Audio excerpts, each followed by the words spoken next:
The bottom line is you are the expert on you, and you obviously have autonomy and you can control what you share with whom, including your therapist. But if your therapist is an expert in terms of giving you good support to help you be healthy, as well as being safe and alive, then the therapist is only as good as you are open and honest with your therapist.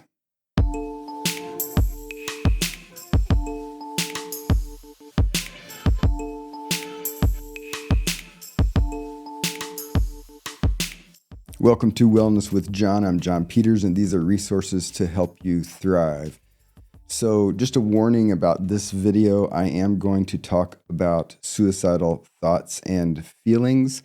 So if this is troubling for you, you might want to skip this video. But I will say, just first off, if you are experiencing a current crisis, then if you're in the United States, you can call 988 or 911 or go to the nearest emergency department. If you are outside of the United States, there are helplines and support lines in many countries, and one resource is findahelpline.com. Also, Psychology Today has a good international listing. I will put links for both of those websites in the description of this video. So the purpose of this video is actually to talk to you for a little bit about how we therapists think about how we would like clients to be well-informed and comfortable, to be open and honest about what we call suicidal ideation. Ideation means mental focus. And so we incorporate everything related to thoughts of hopelessness, dying, self-harm, as well as the related factors of intent and factors that increase a person's risk to engage in self-harm behaviors. So there are reasons why people are closed and private about feeling suicidal in general. And this even includes with therapists. So as a therapist who's been in practice for 26 years and working with thousands and thousands of patients, many of whom have suicidal ideation, I have seen this in practice where people are closed and private and obscure their suicidal ideation even from me as their therapist. And the bottom line is you are the expert on you, and you obviously have autonomy and you can control what you share with whom, including your therapist. But if your therapist is an expert in terms of giving you good support to help you be healthy, as well as being safe and alive, then the therapist is only as good as you are open and honest with your therapist. That being said, I absolutely understand the variety of reasons why people keep their suicidal ideation private. In general, of course, there's a stigma. It's not something that most people feel comfortable broadcasting because of the interpersonal consequences. And people with chronic suicidal ideation often find that the way that they manifest their suicidality can be disruptive to their close interpersonal relationships, right? But again, the priority is to stay safe and alive.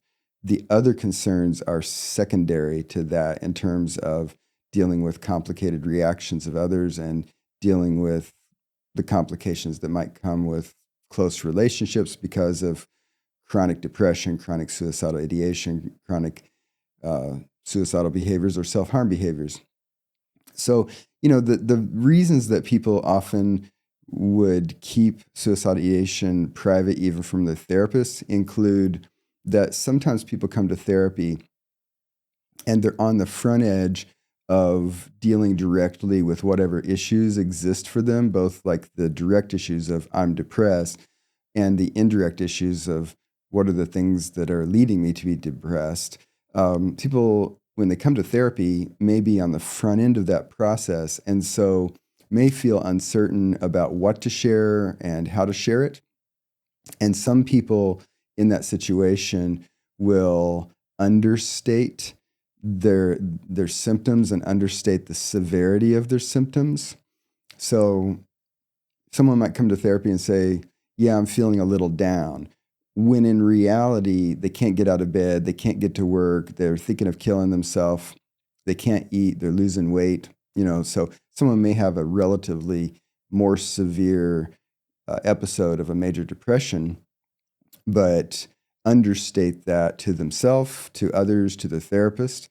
And so, obscuring or understating particular symptoms, including suicidal ideation, for some people is just kind of where they are in the process. Now, we therapists actually try to facilitate open sharing by asking direct questions. So part of being a therapist is being comfortable asking people specific direct questions like, have you been thinking about harming yourself? Do you have any past history of harming yourself? We also ask a variety of questions about things that we know are factors that contribute to elevated chronic and acute risk, meaning chronic long-term and acute meaning more immediate risk of self-harm. And so some of the things that we ask in the initial interview and some of the types of things that we ask in follow-up sessions in part serve to help us as the therapist be well informed of understanding just what is your status and also how can we be best supportive. Now, one issue that people sometimes voice about why they are closed with sharing information about suicidal ideation is the fear that if they say that they've had suicidal thoughts, that this is going to lead to the therapist calling the police, calling them for a wellness check, or somehow sending them straight to the hospital where they're going to get locked up. And I will just say to you, if you've never encountered a time where you've talked openly with a therapist about your suicidal ideation, this is very unlikely, actually, because here's the reality. Many, many people at any given time are actually experiencing suicidal thoughts. And so we don't deal with this issue only on the practical level, but it is true on the practical level. If we decided to lock everybody up who is having suicidal thoughts, we don't have enough inpatient psychiatric units in the United States to do that, okay? The other thing is, that's not exactly what the most helpful thing would be, because if you're having suicidal thoughts, it actually does not mean that you need to be locked up, right? The purpose of inpatient psychiatric admissions is if someone is acutely at high risk of self-harm, being in the hospital for a period of time can be the most straightforward way to keep a person safe and alive, okay? So yes, when that is indicated, that is one of the options that exists in order to support someone in getting through an acute episode of active, frank suicidal ideation. Also, inpatient stays are an occasion to sometimes address complicated medication issues in order to try to either get traction on good medication treatment or to make adjustments to a person's medication cocktail that are best done under close observation while the person is inpatient. So there are justifications for an admission to a hospital, but a lot of times when people do an inpatient stay at a hospital, they actually come in on a voluntary. So it's not the case that everybody who's inpatient for a psychiatric stay is there because they got involuntarily locked up against their will. A lot of people elect to get inpatient treatment, just like you might go to the hospital for a surgery and say, yes, do the surgery and keep me in the hospital for a couple of days until I'm recovered enough to go home, right? People do that with psychiatric issues, just like they do with physical health issues. But in terms of getting locked up on an involuntary basis, and of course, I know, and you're welcome to comment on this if you want to comment. Like I invite comments on all my videos, right?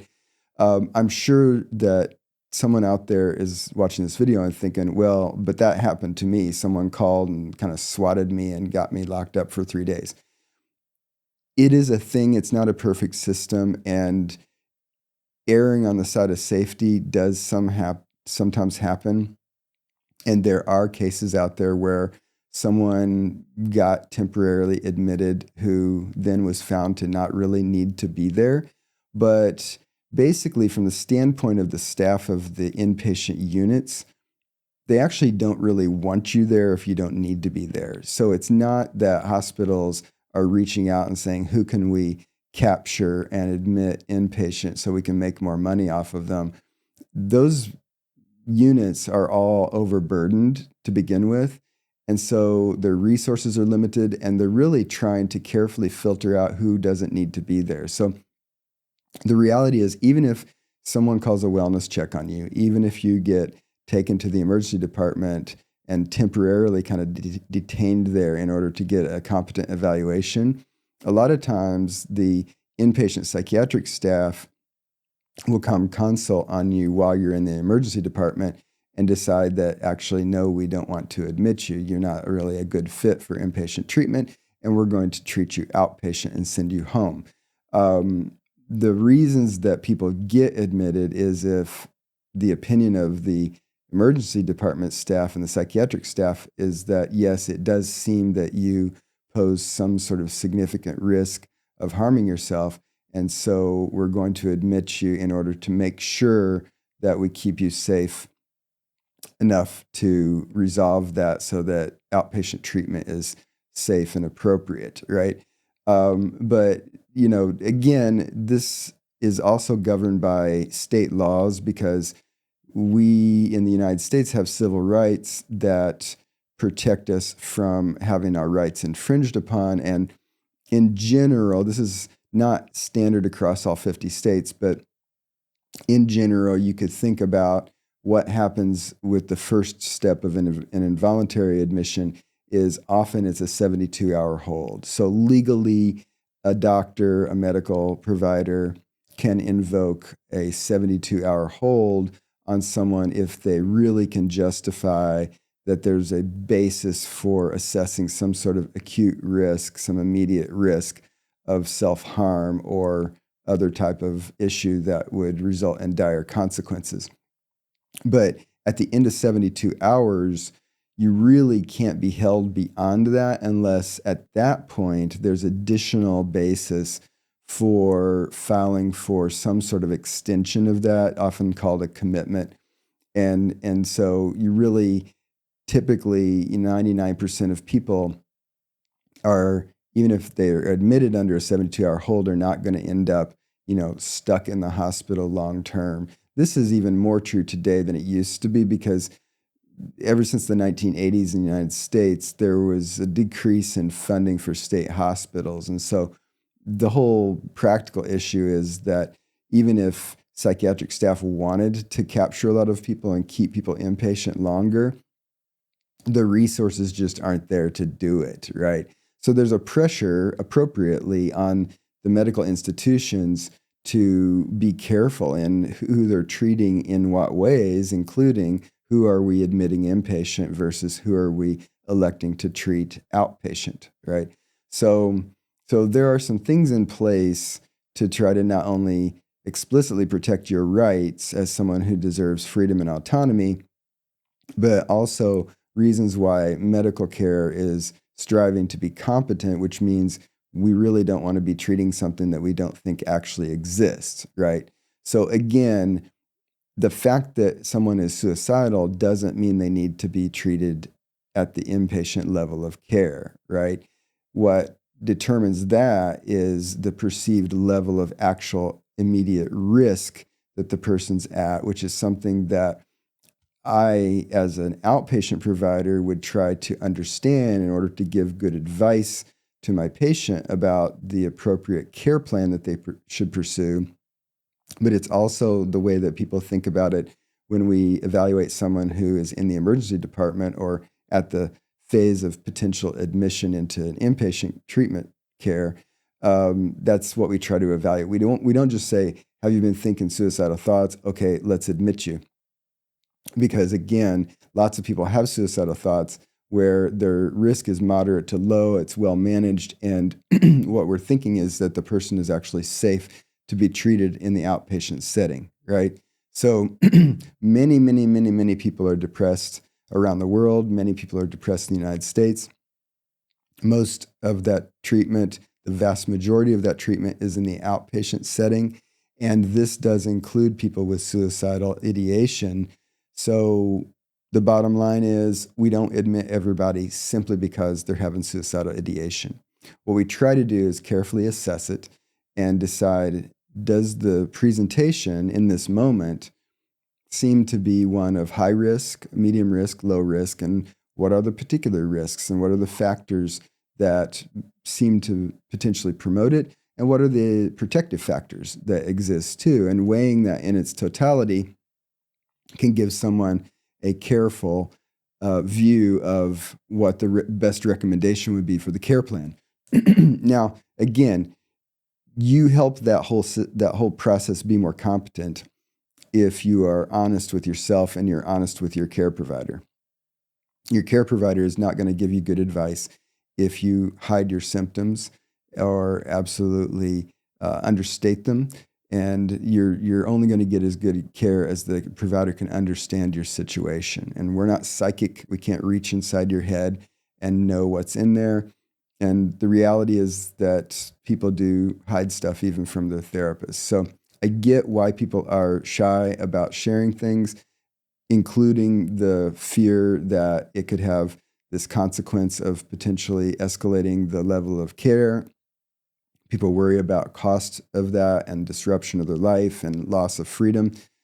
But just know that we really only do that in the psychiatric field when it seems like it's really prudent. And there are safeguards to protect you to try to make sure that that's not an undue imposition or inappropriately applied, right? So basically, the staff at the level of the admission decision are actually trying to not admit you if you're not an appropriate patient at that time, right? So my bottom line advice is be honest with yourself, be honest with your therapist, and also keep yourself safe because you're the best expert on you. And if you are in any given moment at imminent risk of actually following through with intent to do something harmful to yourself, then take steps to keep yourself safe and alive, including calling 988 or 911 in the United States, or going to the emergency department, or using the international resources if you happen to be outside of the United States. So hopefully this is helpful. And if you have questions or comments, feel free to leave them below. If you want that to be private, just go to my private website, johnpeters.online, and hit the contact button. You can message me privately there. I'm happy to respond to comments privately as well. Thanks for joining me on the channel. If you like this kind of content, hit the like button. And if you have yet to subscribe, please subscribe to my channel. I'll see you in a future video.